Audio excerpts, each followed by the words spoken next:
Sa buhay mag-asawa, marami ang gusto ang nakabukod. Ang sarap kaya sa pakiramdam ang nakabukod. Rent man yan o sariling bahay, mapipil mo yung pagiging asawa, sa pagiging nanay or tatay sa mga anak mo. Isa pa idol, komportable ka sa mga galaw mo. Hawak mo ang oras mo. Hindi ka mahihiyang magpahinga, hindi mahihiyang kumain, hindi ka mapipilitang bumangon ng maaga. Mahirap kasi yung parang palaging may nakabantay sa galaw mo. Eh kung nakabukod kayo, walang magdidikta sa inyo. Yes, mahirap lang sa una, pero mas masaya sa kalooban na nakabukod. Wala kang pakikisamahan. Kahit kapos, kahit tuyo ang ulam, mairaraos yan. Importante kasi yung peace of mind. Tsaka pag nakabukod kayo, mas mag-grow kayo bilang mag-asawa. Mas magiging responsable kayo sa binuo nyong pamilya. Ito yung desisyon na mahirap, pero masaya. Ito yung desisyon na hindi ko pagsisisihan dahil natuto ako sa buhay. Tumayo sa sariling paa at di na humaasa sa magulang. Kaya mag-ipon na kayo at bumukod kahit hindi malaki. Basta masaya ang pamilyang binuo nyong pareho. At para naman sa mga utak talangka mag-isip sa mga nakabukod, hindi pagiging selfish ang bumukod, wala ka lang alam. Real talk yan. Idol, anong pinagkaiba ng mga kabataan noon sa kabataan ngayon?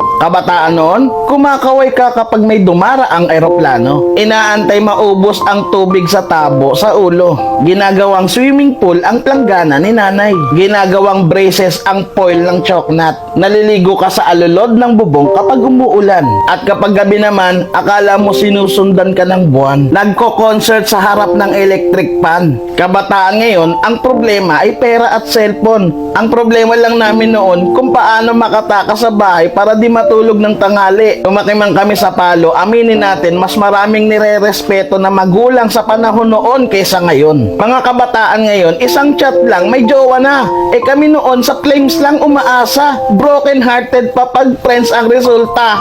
Mga kabataan noon, ang dami ng alam na trabaho. Kaysa sa kabataan ngayon, tamad na, puro pa gadgets, di pa mautusan. Minsan nagiging ibon, minsan nagiging paniki. Wait lang. Batako. Idol, hindi kawawa ang batang inuutusan sa gawaing bahay. Ang kawawa ay yung batang lumalaki na walang alam sa buhay. Yung nakaranas lang ang pupuso nito.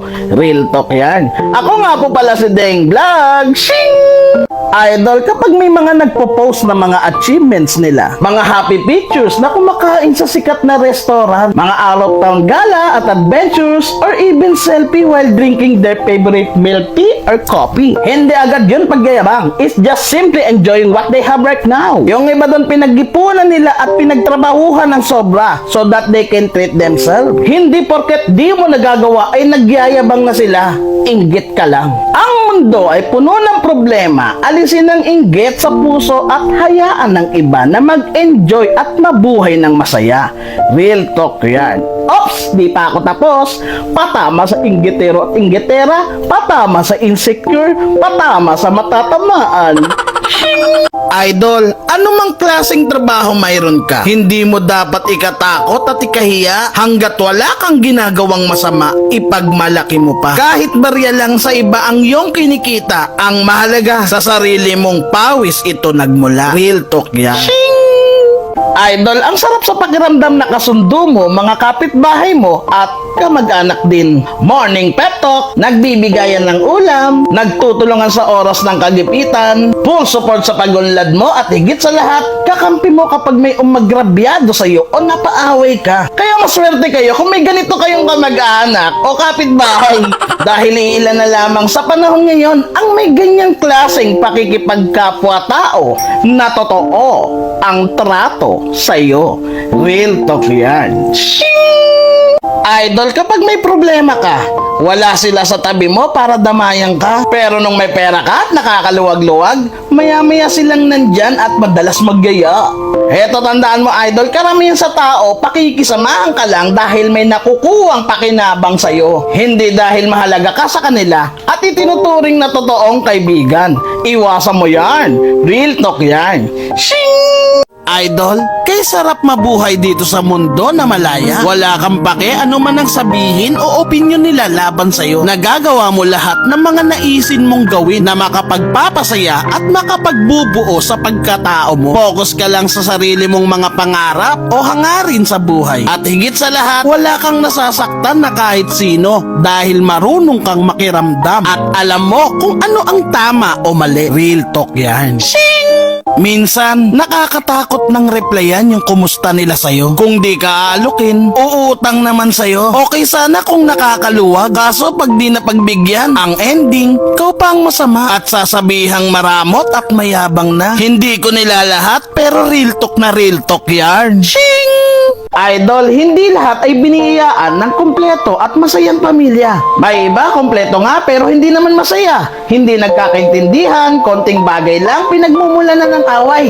Away dito, away doon, pinangangalandakan pa sa mga taong naroroon. Pakiramdam nila, bida sila kapag sila ay pinagtitinginan. Pakiramdam nila, matapang sila kapag sila ay pinagkukumpulan. Well, pakiramdam mo lang yon. Pamilya pa bang ituring kung sinong walang tulong sa iyo ay sila pa ang matapang at pinagmumukhang ikaw ang walang tulong? Pamilya pa ba sila kung nakakarinig ka ng mga maladramang kwentong paninira sa iyo mula sa kanila? Kaya kung kayo ay biniyayaan ng masaya at magandang pamilya, pahalagaan nyo. Pagpasalamat kayo sa Panginoon dahil hindi lahat biniyayaan. Hindi lahat masaya. Yung masayang pamilyang meron kayo, pinapangarap ng lahat. Pinapangarap nila at mas lalong noon pa man, pinapangarap ng nanonood nito. Real talk yan. Shing!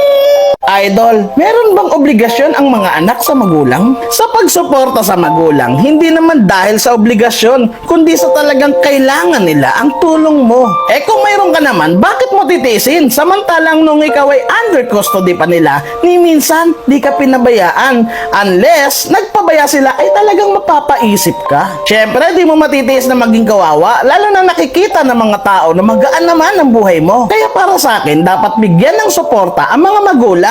Dahil kung mayroon naman sila pa ang namimigay. Ganyang kadakila ang mga magulang natin kung tutusin. Hindi nga obligasyon ng mga anak ang magulang nila. Pero sa akin, okay lang na suportahan ko pa rin sila hanggang ngayon. Dahil para sa akin, hindi obligasyon ang ginagawa ko, kundi pagmamahal. Tanda mo idol, kahit na ang turing mo sa magulang mo ay pinakamasamang tao, magulang mo pa rin yan. Diyan ka nagmula. Ikaw na lang ang magpatawad kahit ang sakit-sakit na. Real talk yan. Shing! Idol, hindi porkit maganda o gwapo ka, meron ka ng lisensya para laitin ng iba. Walang permanente sa mundo, dear. Kapag ikaw ay tumanda at kumulubot ang muka, doon mo marirealize na mas importante pa rin ang mabuting pag-uugali at respeto sa kapwa. Di mo kailangan mang down ng iba para masabing maganda o gwapo ka. Dahil kung talagang maganda ka o gwapo ka, di mo kailangan ng isang tao na lalaitin at sabihin sa sarili mo na ang ganda ko, ang gwapo ko, at siya hindi.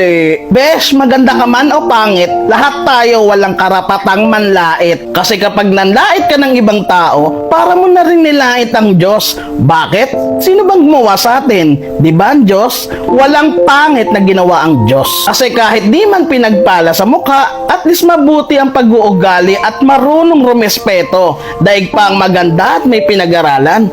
Real talk yan. Shing! Idol, ang trato sa'yo ng tao, depende sa napapakinabangan nila sa'yo. Pag marami kang pera, maganda trato sa'yo. Pero kapag walang-wala ka, ekis ka. Pero idol, promise to yourself na kahit gaano pa kasama ang trato ng tao sa'yo, hindi ka magiging masama para magiganti. Manatili kang mabuti. Idol, wag iasa sa ibang tao ang pag-unlad ng iyong buhay. Huwag hingi ng hingi dahil ang taong hinihingian mo, wala nang pahinga yan para lang maibigay ang pangangailangan ng kanyang pamilya. Yung taong hinihingian mo, hindi na yan nakakatulog ng maayos dahil sa mga iniisip na bayarin at kung paano pagkakasyahin ang kanyang budget. Matuto kasi tayong magbanat ng buto, hindi yung porket hindi ka napagbigyan, sisiraan mo sa kapitbahay at buong barangay nyo. Kaya walang asenso ang buhay kasi gusto nyo puro madali. Kaya walang asenso ang buhay kasi paninira lang ang alam nyo. Subukan nyo magbago, hindi pa uli lahat. Mamamasko pa ako sa inyo. Shing! Sadyang may mga taong hindi marunong magpasalamat. Yung binigyan ka na, panay reklamo ka pa. Kesyo ganito, ganyan. Alam mo ba idol kung bakit hindi ka madalas i-bless ni Lord? Kasi di ka marunong mag-appreciate, di ka marunong magpasalamat. Maliit o malaki man yan, you should be grateful enough. Kasi hindi lahat nabibigyan, hindi lahat natutulungan. Kaya iwasan natin yung panay reklamo. Ni wala kang ang naiambag ambag sa buhay nila eh. Ikaw na ang tinulungan, ikaw na yung binigyan, reklamador ka pa. Iwasan mo yan. Magbago ka nang hindi ka magsisi sa huli. Shing! Magsusumikap ako sa buhay para sa sarili ko at hindi upang may maipagmalaki ako sa ibang tao. Focus lang sa sarili at hayaan ng mga inggit dyan sa tabi-tabi. Sa totoo lang, ang daming inggitera sa mundo. Numero 1 na dyan yung kapitbahay mo. Masama pa dun, kamag-anak mo pa. Real talk yan. Shing! Matutong magpasalamat, maliit man o malaki ang bagay na ibinigay sa atin. Masaya mag-share ng blessing sa ibang tao. Yung kahit gaano kaliit pa yan, like sapatos, damit, at iba pang gamit. Lalo na kapag yung binigyan mo, marunong mag-appreciate at magpasalamat. Nakakadismaya lang kapag nagbigay ka na, nakulangan pa sila. Tapos iko-comment pa, bakit ito lang? Tapos ihirit pa. Dagdagan mo yan, ayoko yan.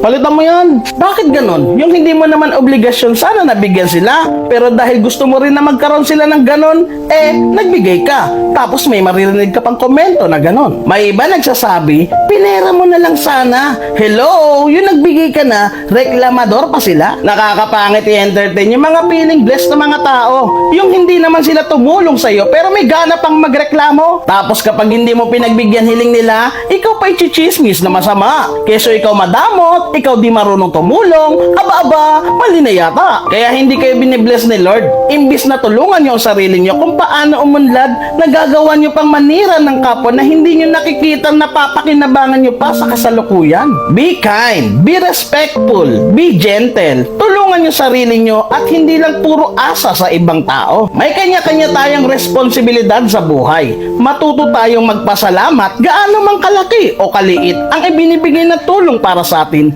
para mas lalo tayong i-bless ni Lord. Real talk yan.